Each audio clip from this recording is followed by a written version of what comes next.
Cannabis Common Sense, the show that tells the truth about marijuana and the politics behind its prohibition.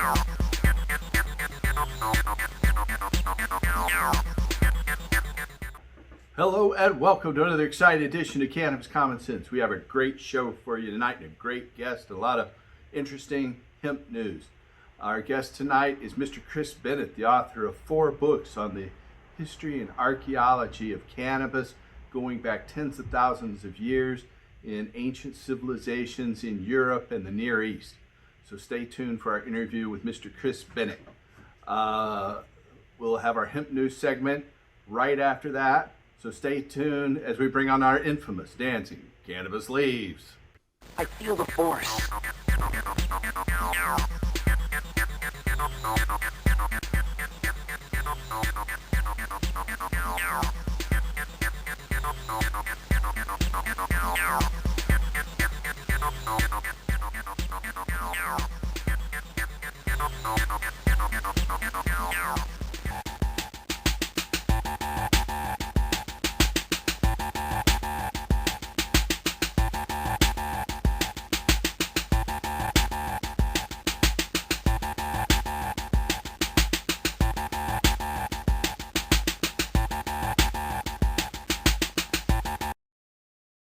First story tonight, it starts with a story that really hits home.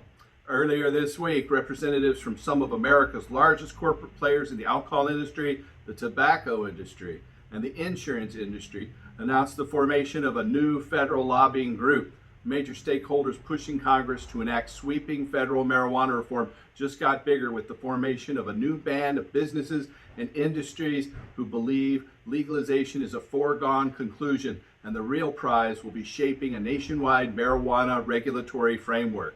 While these industries have been raking in billions of dollars over the past decades, we've been fighting for your right to possess and consume cannabis legally. Now that we've made so much headway, these corporate interests are seeking to swoop in and shape the landscape in a manner that works best for them, not for you. We've already seen the influence of these corporate interests. In some instances, many of these same people have lobbied against consumer-friendly legalization provisions, such as the right for adults to cultivate marijuana in the privacy of their own homes.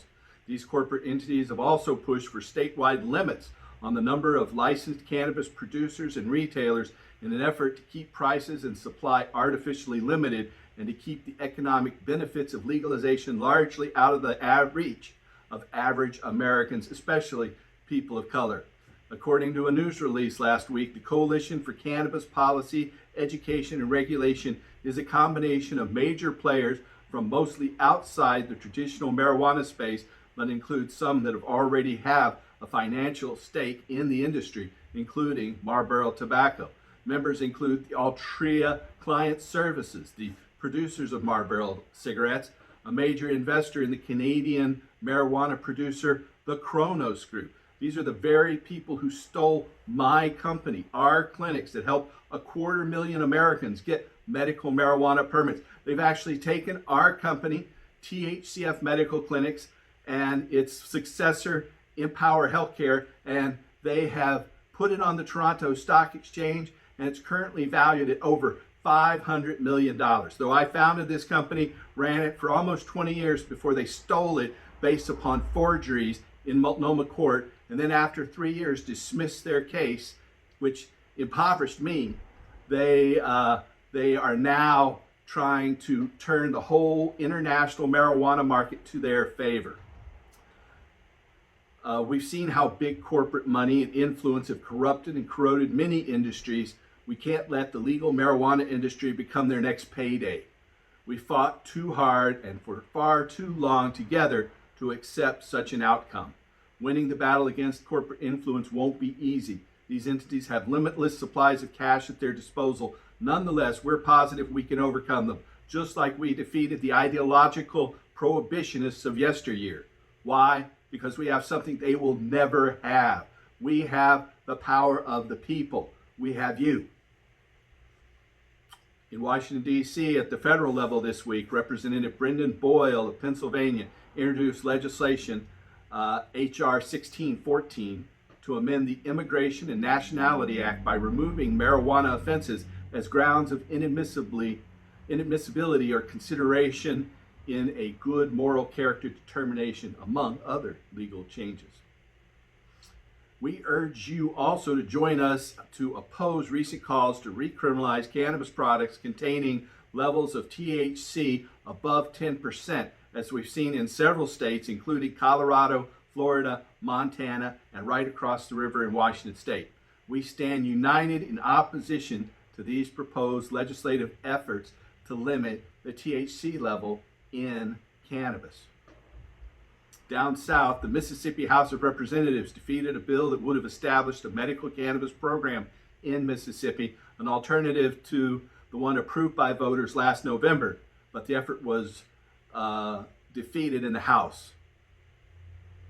Legislation in South Dakota seeking to delay the implementation of Measure 26, the voter-approved medical marijuana access law, was defeated last Wednesday after lawmakers failed to reconcile differences between the House and Senate proposals.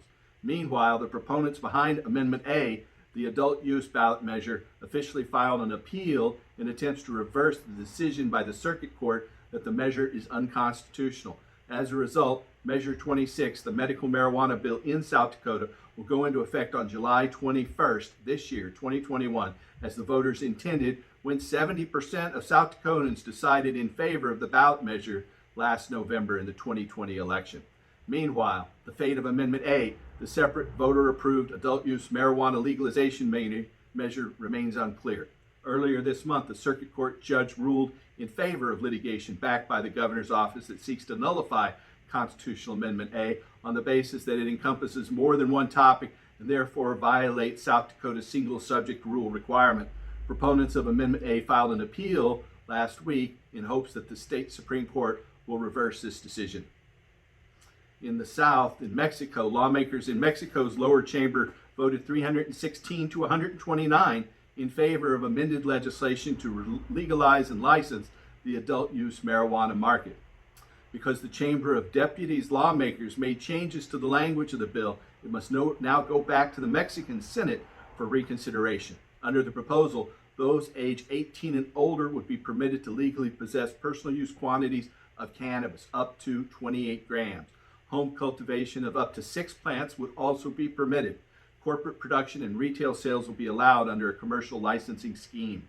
Medical cannabis production and distribution, which is already permitted on a limited basis, will continue to be regulated separately by Mexico's health ministry. In 2018, justices on Mexico's Supreme Court struck down Mexico's marijuana criminalization laws and ordered lawmakers to enact legislation regulating marijuana production, sale, and use. If this proposal is approved by the Senate and then signed by the President, Mexico will join Canada and Uruguay as the only other countries to have formally adopted marijuana legalization nationwide. A recent study found that a two-week course of high-dose CBD can restore the function of 2 different proteins that are keys in reducing the effects of Alzheimer's disease. A 2-week course of high-dose CBD helps restore the function of 2 proteins key to reducing the accumulation of certain plaques in the brain, a hallmark of Alzheimer's disease, and improves cognition and onset of familial Alzheimer's, according to a study published in the Journal of Alzheimer's Disease. Familial Alzheimer's is an inherited version of the disease, which symptoms begin to occur in people in their 30s and 40s. About 10 to 15% of Alzheimer's patients suffer from this more aggressive inherited version. According to a study published Monday in the journal Nature Sustainability, 1/8 of legal cannabis comes with up to 41 pounds of carbon as an output or carbon footprint. The Colorado State University researchers found the cumulative greenhouse gas emissions created by one indoor cultivation warehouse per kilo of cannabis produced was between 5,000 and 11,500 pounds of carbon equivalent per every 2.2 pounds of dried flower. Jason Quinn, an associate professor at the Mechanical Engineering Department at Colorado State University and the study's lead author, said that neither policymakers nor consumers are, quote, paying much attention to the environmental impacts of the cannabis industry, end quote.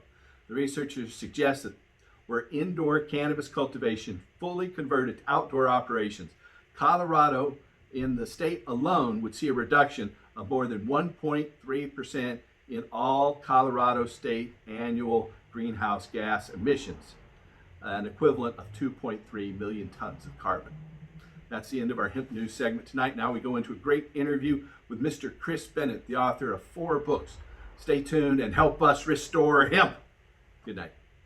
Hi, Paul Stanford here with the Hemp and Cannabis Foundation and the Campaign for the Restoration and Regulation of Hemp.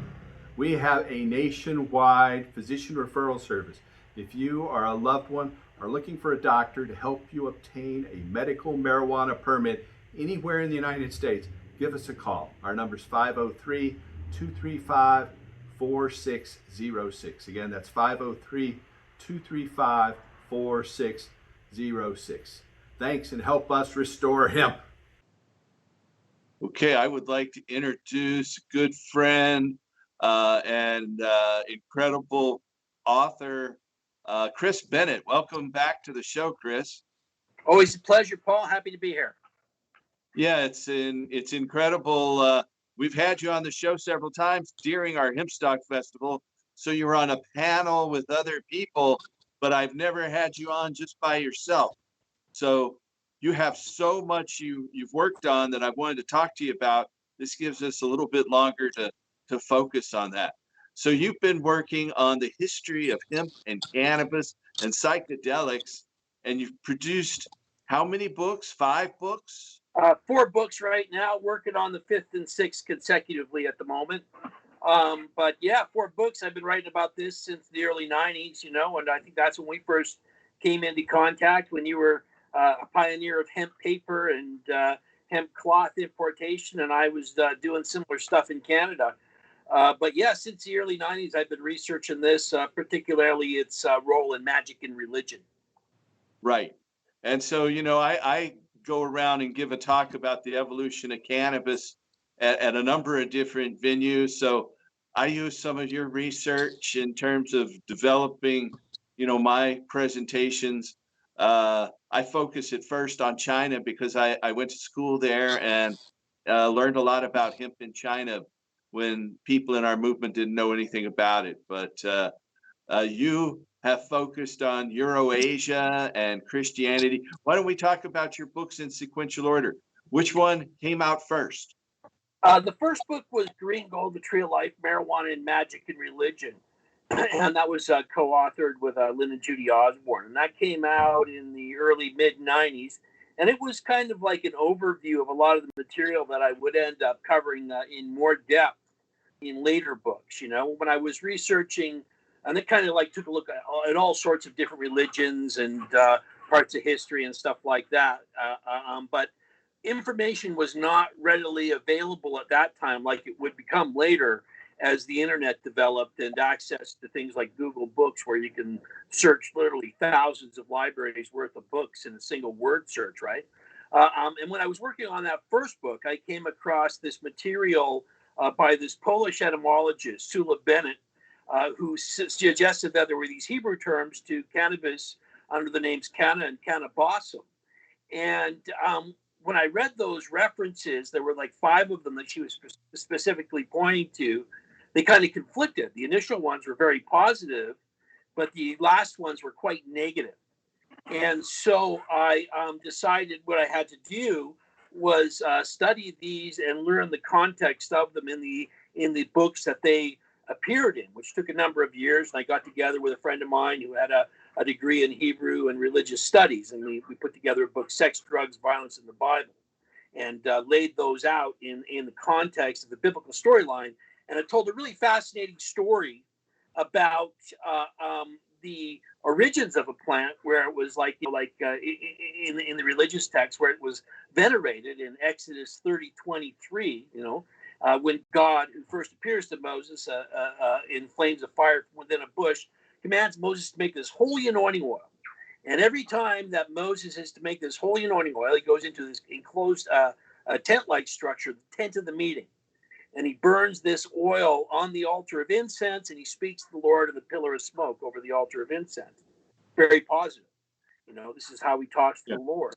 And later references, we start to see a bit of a shift here. In Isaiah, God's upset because he has not been given canna in his offering.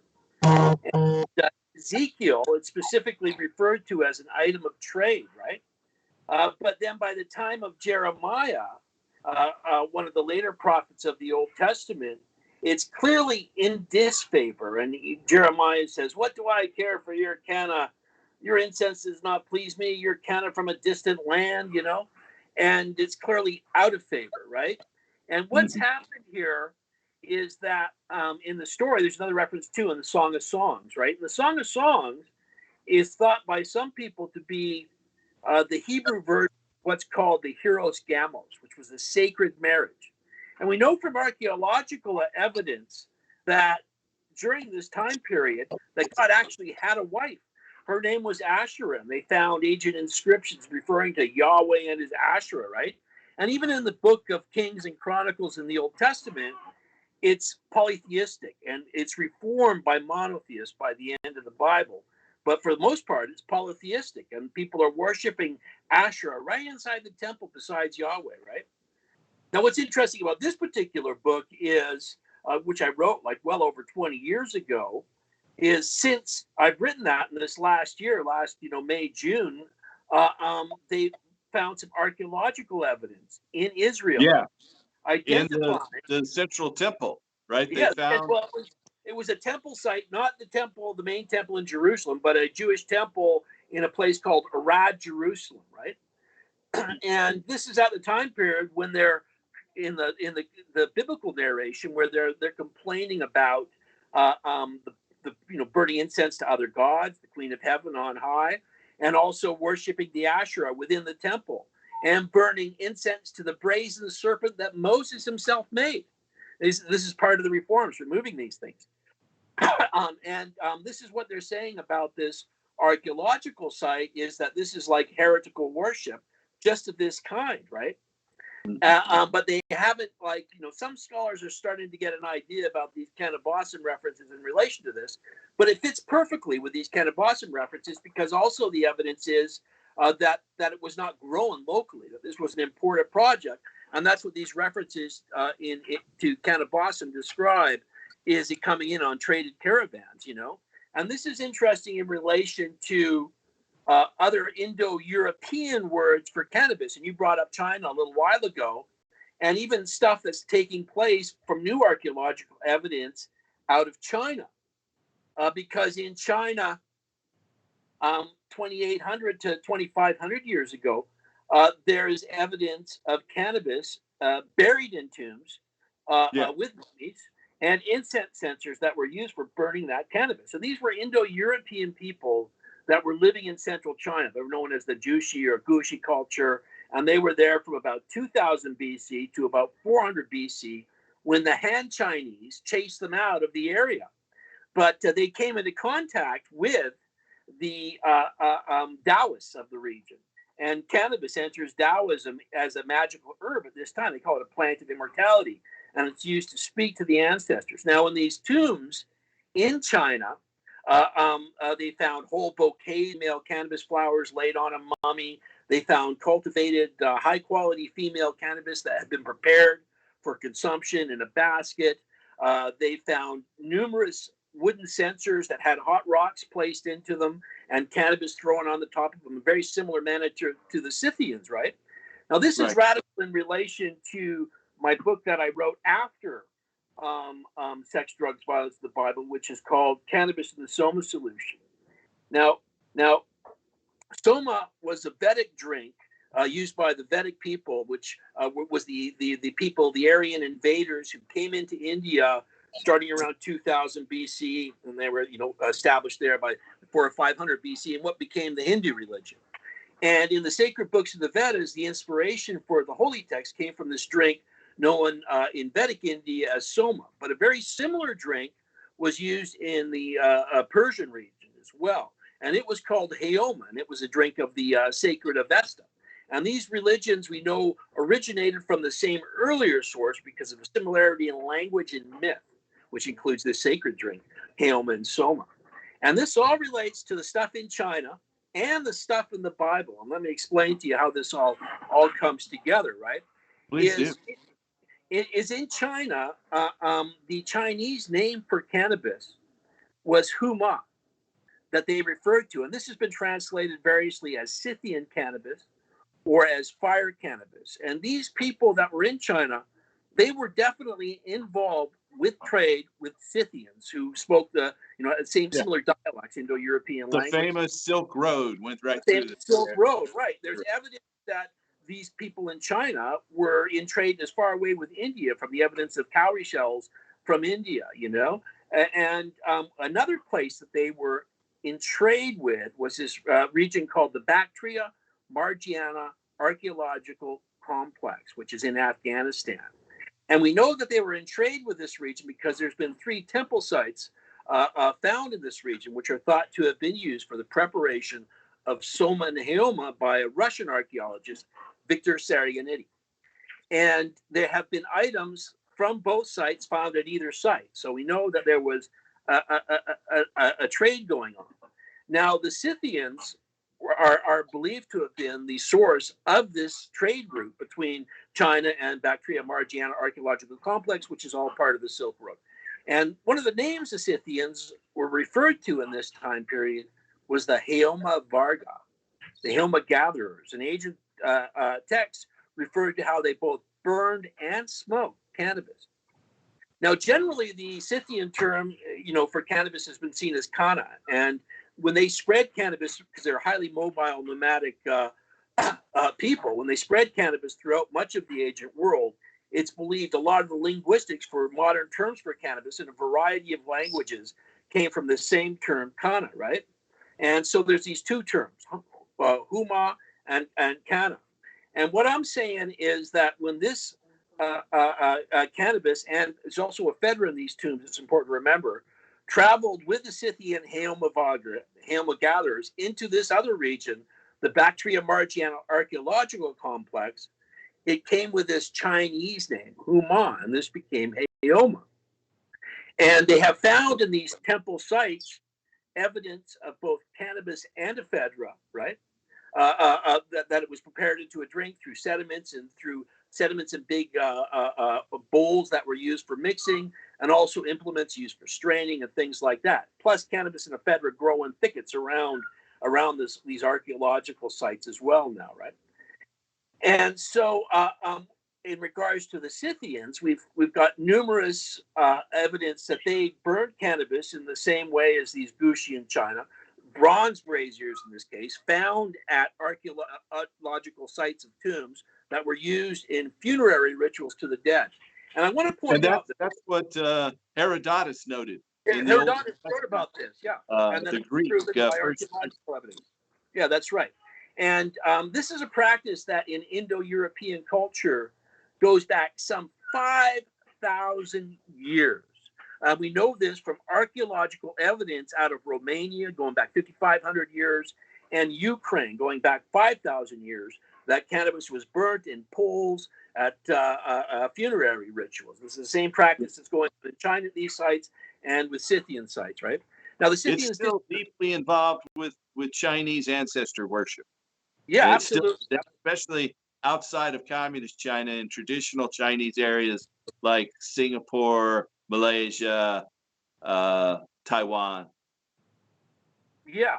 And now we know the Scythians didn't just burn cannabis. Now we know that they also drank it. There's been wineskins found that showed evidence of cannabis, a bone cup, but more importantly, golden chalices were found to have residues of both cannabis and opium, which were at these sites at the Bactria Margiana Archaeological Complex. And the Russian archaeologists say that this were used for drinking Heoma. Now, when this traveled into India through linguistic changes, we know Heoma became Soma, right? And so this is the origin of probably what is the world's one of the world's old mysteries of what this sacrament was. And there's now this archaeological evidence and linguistic evidence indicating that it was a cannabis infusion, cannabis and ephedra, most likely. And now I mentioned the other linguistic name for cannabis, canna, and this is the root word for our modern term cannabis, for the French chambre, for the German hanf, for the Indian bang, the Sanskrit sana, Persian banga, all these words come from the same root word kana. It's the an in that word.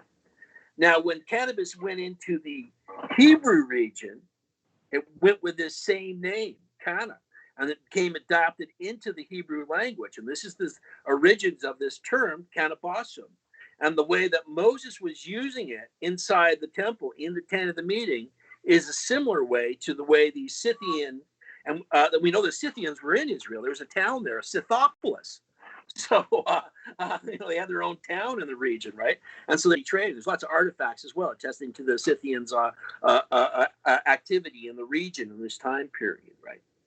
And so it's pretty clear that this was a temple incense. We also know from Assyrian Babylonian references to this Assyrian term, kanabu, that's used identically to the way that cannabisum is used in anointing oil to open one's ear to God and as an incense in the temple, right?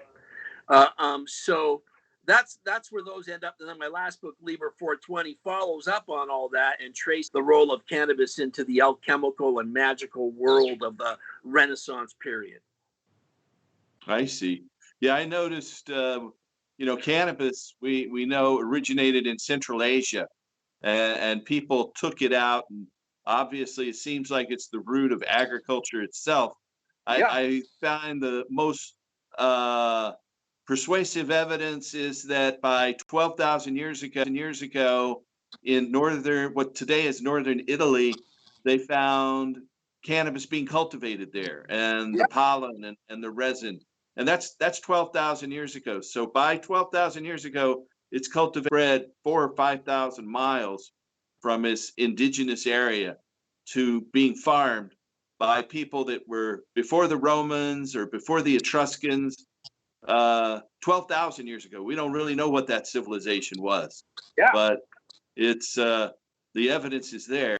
And I know when I first started studying cannabis back in the late 70s and early 80s, I picked up a book by Ernest Abel called Marijuana, the First 12,000 Years. Now we know that it's at least double that. It's more like 25,000 and maybe 35,000.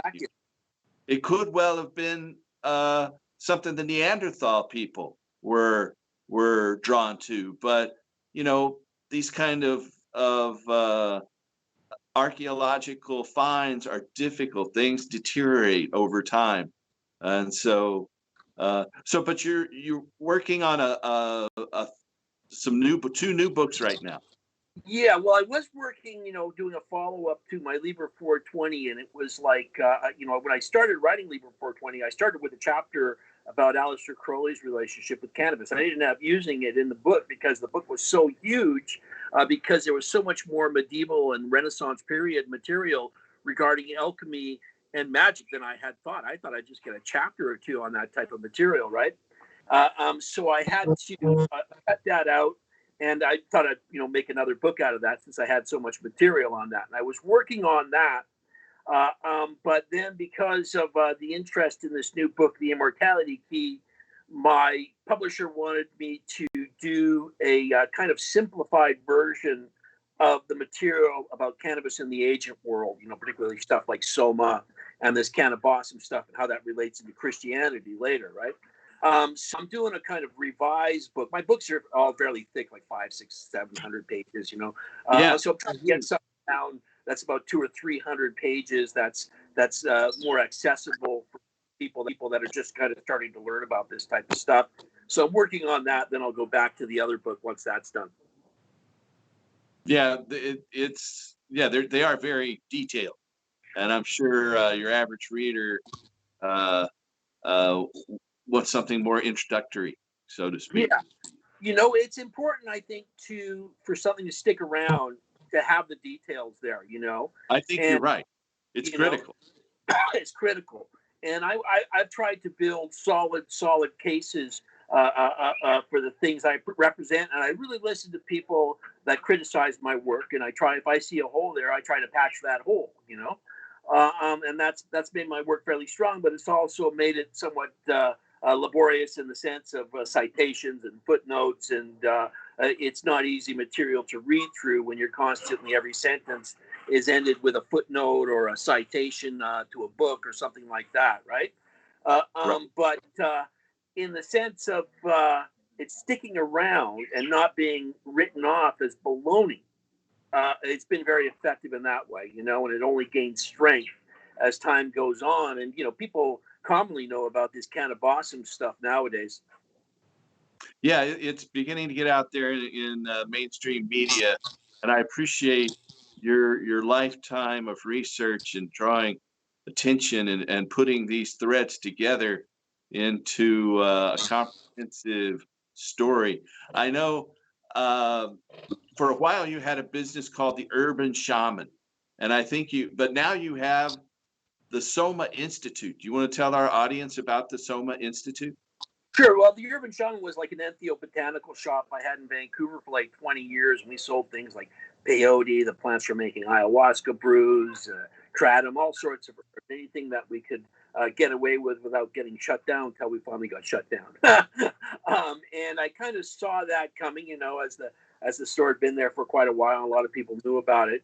And so in preparation for that, I started on another project called Soma Institute, which is a mountain retreat on a few acres of land with a house and a few cabins, sauna and hot tub and other facilities, big teepee greenhouses that's dedicated to the sacred plants. So, trying to serve as a greenhouse greenery for nursery for plant propagation of sacred plants, and also as a meeting place for people into those sacred plants. We ran it out to people for ceremonies and stuff like that. Unfortunately, with COVID, it's been a tough start. Last year's summer, spring was kind of a write-off, and it's not looking particularly great for this year.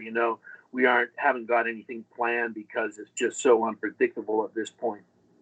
Right. I know you've done an online ceremony just last week, and I saw where you had said there were 3,800 people had looked at it. You want to tell us about that ceremony? It was a celebration for Shivaratri. Shivaratri is the day of Shiva. Shiva is the oldest continually worshipped god on earth, goes back to the Stone Age, and he has a particularly strong relationship with cannabis. Some people refer to him as the Lord of Bhang, which is the Indian drink used in a lot of Indian holidays to drink cannabis, and mixed with milk and nutmeg and other flavors and stuff like that. And because of his close relationship with cannabis, there's myths about how his wife Parvati introduced it to him to calm him down after a family squabble, or to stop his wanderings through the countryside, and different things like that. We thought we'd have a celebration about Shiva and his relationship with cannabis particularly, and did a ritual called the Ritual of the Three Chillums, as well as a traditional bhang offering on the lingam of Shiva, one of his traditional symbols. I see. So do you have any other online things that are coming up that you can talk about, or? Yeah, nothing too, I'm always doing interviews like this and stuff, right? Like that, but I don't have any events in the planning. Last year we did Crowley Mass on October 12th, which is Aleister Crowley's birthday. We'll probably do that again this year, but nothing really too set up or planned. But sometimes, like with Shivaratri, it was a couple of weeks of planning, and that was about it. Usually I've been having those ceremonies in my home with half a dozen friends or something like that, and it's only because of COVID that we sprung into the Zoom and YouTube world with it, and that seems to have been a good choice for it. So one of the things about the COVID pandemic is it's closed down our studio. It's been over a year now that we couldn't go in that studio where we had you a couple of times in the past, but it has forced us to start doing these online interviews. And I think, we've had people like you that can't come on here in Portland very often. And so I think that's improved the quality of our show. We're going to have to keep doing these online interviews because we can get interesting folks such as yourself. So in terms of the anointing oil in Christianity, can you expand a little bit on that? Because I know, the anointing oil was something that you talked about. Moses making, but obviously the word Christ means anointed one. And Yeah. that oil was probably high potency cannabis oil. This is a revelation of our time, you know. And I want to point out that the archaeology out of Arad isn't the only archaeology regarding cannabis. So this is like the 2,800-year-old site we were talking about earlier, where cannabis resins were burnt on an altar inside the temple. And the temple place this took place in, the room was probably only about 6 feet by 8 feet tall, right? It's like the size of a broom closet, you know? So it would have been fairly smoky in there. It would have been the holy hot box for sure. Now, the other archaeology is 4th century AD. So this is like 12 centuries later. And the archaeology here found with the mummified remains of a young woman who died during childbirth. And they had been burning cannabis as well as using it topically to aid her in her childbirth. So that's a pretty long history we're talking about there between that archaeology and Christianity. I mean, 12 Christianity plays a big role in this. Now, as you mentioned, that Christ is the Greek translation of the Hebrew term Messiah, and that means the anointed one. And it's important to remember that Jesus baptizes no one in the New Testament, but he does send out the apostles with anointing oil to cast out demons and sick in the oldest of the synoptic gospels, Mark. And to cast out demons in those days may well have meant to cure somebody of epilepsy, because epilepsy was seen as demonic possession well into the medieval period. In fact, the alchemist Paracelsus had a cannabis tincture for epilepsy that he was prescribing. And Assyrian writings, according to Dr. Ethan Russo, refer to cannabis for hand of ghost, which he says was epilepsy in Assyrian text. So this would have been a miracle, and it still is a miracle. You know what I mean? You've read the headlines. I've read the headlines about parents with children suffering from this brutal disease, epilepsy, deadly disease. And the relief that cannabis has provided them is a miracle to these people. You know what I mean? And it makes it pretty clear it's used for things like straightening of crooked limbs and dealing with tremors, you know, or when Jesus heals the blind. All these are types of things, even the menstruating woman, all these are types of things that if you look at the history of medical cannabis, that medical cannabis has been applied to. Now, granted, they appear as these miraculous events in the Bible, right? But you got to think that even in the oldest of the New Testament text, this is like decades after Jesus himself had lived, right? And in the Bible, even in the Bible, it says, you know, if you've received this anointing oil, you require no teacher because you've been anointed. So it's pretty clear even in the Bible. But then when we go into texts referred to under the name Gnosticism, and Gnosticism is a blanket term for all sorts of early Christian groups with varying beliefs, but not the Roman Catholic Church, not what became the Roman Catholic Church that formed the modern day Bible, the New Testament as we know it, right? These other texts were suppressed when they were putting the New Testament together. And that was centuries after the time of Jesus, you know, 325, 350 AD for the Council of Nicaea, where the texts of the New Testament books were decided upon and put in there. Much was left out. Luckily, people buried some of these texts. And not buried, but hid them in a cave. And we discovered these in 1945, the Nag Hammadi text. As well, there was condemnations from the early Catholic Church fathers, where they would condemn. They're called the Dead Sea Scrolls, right? Well, not just the Dead Sea Scrolls, the Nag Hammadi Library, more importantly, in this sense, because it's more Christian-based. The Dead Sea Scrolls are more related to the earlier Jewish religion, but still of a lot of interest. And it's clear from like what the church fathers, when they were condemning these Gnostics, they were accusing them of using secret sacraments. And when we look at the Gnostic texts, they make specific reference to this anointing oil. And they say there's only water in the baptism, but there is fire in the anointing oil. Through the anointing oil, we're initiated to unfaded bliss. They refer to the plant of kindness being in the anointing oil. In some texts, they even refer to Indian leaves, likely indicating a source of importation. And they refer to it specifically for straightening the crooked limbs, things like that. And in one text, Jesus gives the apostle a box of medicines and unguents. And he says, go forth into the city of habitation, because you must heal the body first before you heal the souls, you know. So they're clearly talking about a substance with both entheogenic and medical properties.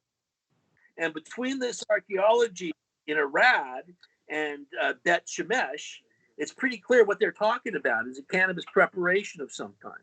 And there's I love also the plant of kindness. I really like that term. Yeah. And there's other texts like the second book of Jude, and it refers to infusions in wine, putting, you know, branches into wine bottles. And it refers to incense with the power of Zoroaster. This is probably a reference to Zoroastrian influence, where cannabis was also used in infused wines, you know.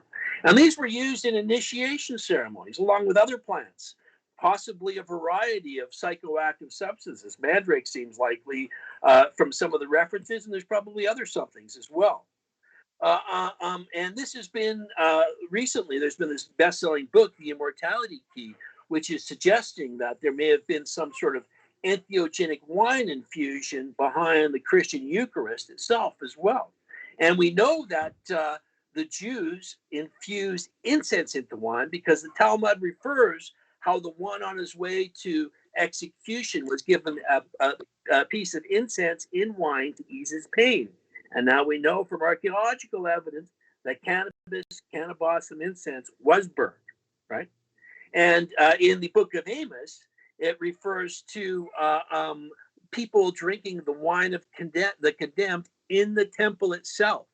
And so obviously this was being used by some unruly priests for its own entheogenic purposes as well.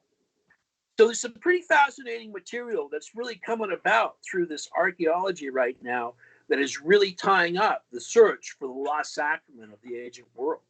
And we're seeing that in this time. And I think that this information is particularly powerful. I would say that this information about the entheogenic origins of the Bible, particularly in our case here in the West, is as powerful as Darwin's theory of evolution was in dismissing the myths of Adam and Eve in Genesis, because what it reveals is the plant-based shamanic origins of the religion itself. And this is something that in the Christian tradition particularly has been fought against since its very inception through the Roman Catholic Church in Rome, when the pagan cults and the Gnostic cults that used entheogenic substances were suppressed into non-existence, and continued into the Middle Ages, when wise women known as witches used these herbs, sometimes in topical preparations, in order to have their own visionary experiences, were burned at the stake to the New World. When indigenous people using the sacred mushroom, the sacred cactus, or iboga in Africa, were condemned as devil worshippers, and their traditions obliterated, so that we're only really relearning about this stuff in the modern age. So this is powerful, powerful medicine for the world. And I think that it's medicine that we need, man. If we're going to go back to the natural world, we need these natural plant medicines to lead this way.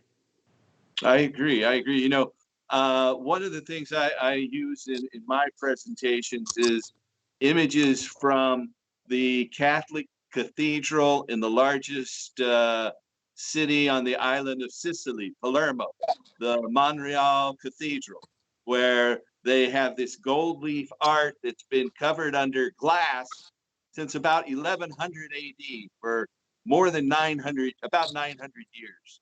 And so obviously in those images, which I know we'll drop a few of into while I'm talking about it here,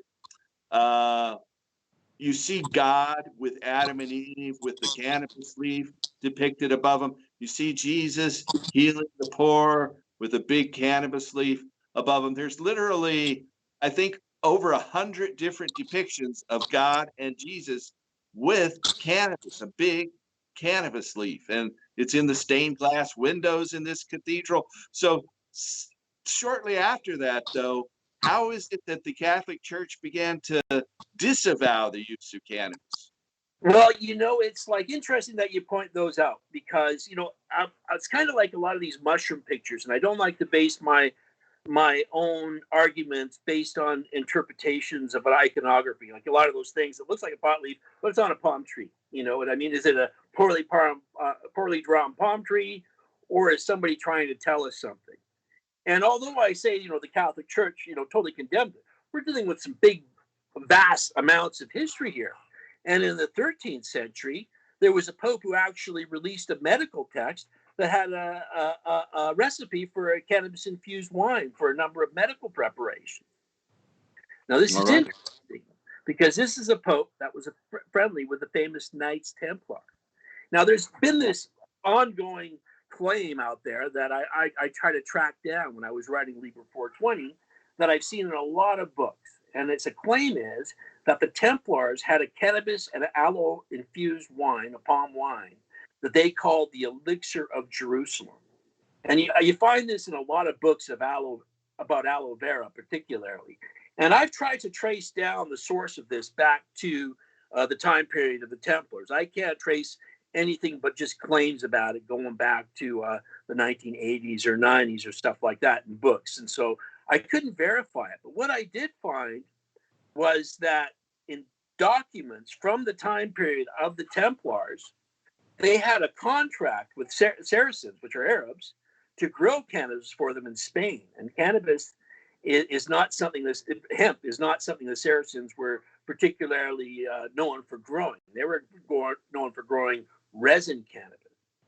Okay. And at two of the Templar raids in France and in England, in a list of items seized from the Templar sites is a large amount of cannabis.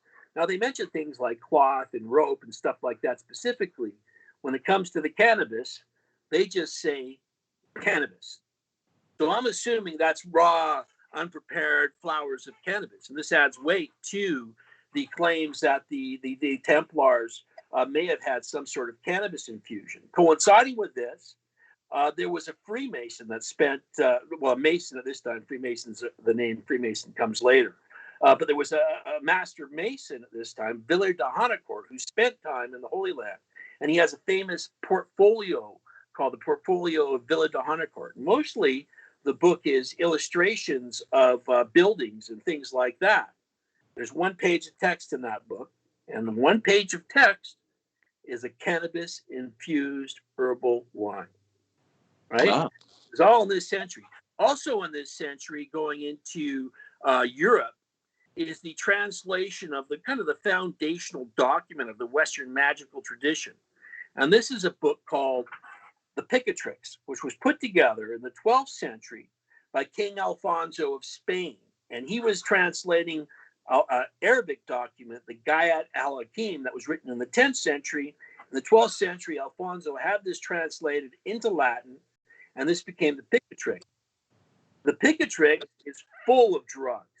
And in the Picatrix, there's a magical invocation for the servant of the moon, which includes a pound of cannabis resin mixed with stag blood. And then you speak to the angel of the moon in the pillar of smoke produced by this incense. And this is very similar to the situation in the temple with Moses and the cannabisum on the incense there, you know, and Moses speaking to the angel of the Lord in the pillar of smoke, right? Yeah. And that's what's so radical about this stuff, because you throw cannabisum into the tent of the meeting with Moses, it becomes like a shaman or a witch doctor or a magician that uses psychoactive plants for revelation. So we see this across all these different cultures, from Japan and China through India and the Scythians, to Europe and Christianity and Africa. This is tied into our spiritual beliefs. And how do you think that relates to the tree of life and what our experiences are today? Well, you know, like one of the things, you know, I should say, like, you know, I probably sound, people are thinking this guy's an atheist or something like that, the way he's talking about this type of stuff. But my whole experience of focusing my research on the role of cannabis in religion was due to this powerful revelation I had in late 1989, early 1990. And what happened was, through a series of events, I decided to read the book of Revelation in the Bible. And I was alone in this fish plant I worked at in the middle of the night one night, and I began the book of Revelation, and the first thing that happens in the book is John, he's given his scroll and he puts it in his mouth and it tastes as sweet as honey, and then he swallows it and his stomach turns bitter, but then he begins to prophesy. And I was like, what did this guy eat? And I read a little further, and they were talking about men wearing sackcloth and burning incense with the prayers of the saints and the billowing clouds. And I was like, well, this is getting pretty trippy. And I got to the very end of the Bible, Revelations 22, and it said, on either side of the river of life stood the tree of life, bearing 12 manners of fruit, yielding its fruit each month, and the leaves of the tree for the healing of the nations. And I had this really powerful experience where I felt like light just started like pouring into me, and that this was a reference to cannabis, and that these different fruits of the tree of life were the industrial applications of cannabis that we could use to save our planet. We could replace the old growth forests we cut down for paper and building products with a renewable hemp crop. We could feed the world with protein-rich, high in EFA hemp seed. We could fuel our cars and industry with biomass fuels. We can heal the shaking of epilepsy, the blindness of glaucoma, the pain of cancer with this herb. And I realized that that's what this was, And I called up my wife at the time. She thought I was having some sort of mental breakdown. She started crying. And the next day I was like, was there anything to that, or was I just tripping? And I thought, well, this hemp stuff is real enough. And I formed this group then, Patriotic Canadians for Hemp. And this probably close to the time when we first came into contact. And I thought if there was anything to this religious message that I received about this plant being for the healing of the nations, then other people will have known about this, and there'll be history of it. And I started collecting information inspired by The Emperor Wears No Clothes and Jack Hare, and the way that he built this new history of hemp by collecting old history. And so I began on this path of reading everything I could about cannabis's role in magic and religion. And I wrote my books. And here we are, 30 years later. And I say to you, cannabis is that tree of life. Cannabis is Soma. It is Haoma. And it is here for the healing of the nations if we want it. It's an offering to us at this troubled time in our history. Whether we take it or not, I don't know, man. I can't say. All I can do is try and bring that message and fulfill that mission that I felt that I was given at that time. I think you've been doing an incredible job at it. I really appreciate your books and the knowledge that you have coalesced and continue to do that. So I'm glad that we've got you on the show today. So our viewers out there, if they want to reach you at the Soma Institute or anything, what's the best way for you can people? follow me on Facebook. You have a website? Yeah, I don't really have a website these days, but I'm pretty active on Facebook. If you find my page, you can usually you have the 5,000 limit on friends, but you can follow my page there. I'm always posting up-to-date stuff on there, probably Instagram as well. I'm a little bit active on there. I have a blog. It's over at cannabisculture.com. And I've got, lots of interviews and some documentaries on YouTube. There's a good one about cannabis on there, and cannabis in ancient Greece, and some other stuff like that, where I interviewed various professors and stuff like that about some of this stuff. And, I'm really trying to bring legitimacy to this case too. There's a lot of flaky stuff written about drugs and history out there, and a lot of misinformation. And I think you really have to, people get really caught up in a lot of this stuff. But I think, you really got to look for solid information, things like archaeology, etymology, and things like that before you really take on these things as part of your belief systems. A little bit of doubt can go a long ways. I agree. So, yeah, and the archaeologists are always finding new things, like that temple there in Israel. And it's like I said, just in my lifetime, we pushed the history of hemp back more than 12,000 years to being at least 25,000. Yeah, there's been finds of cannabis-infused wines in France in recent years, going back 2,000 years with the Gauls there.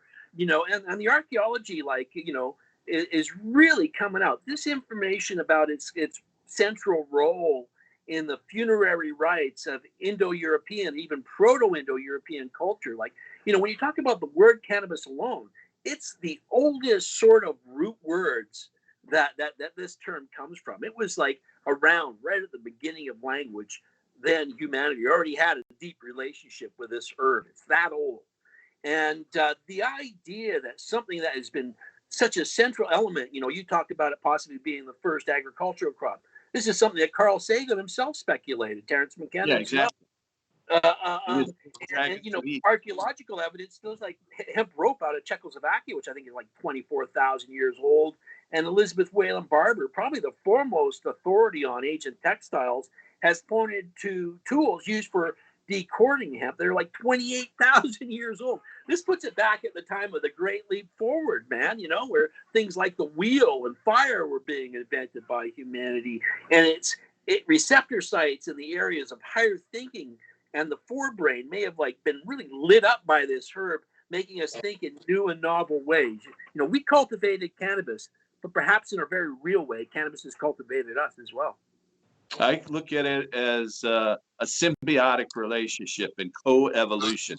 And we need that relationship to continue, that our civilization has sprung up.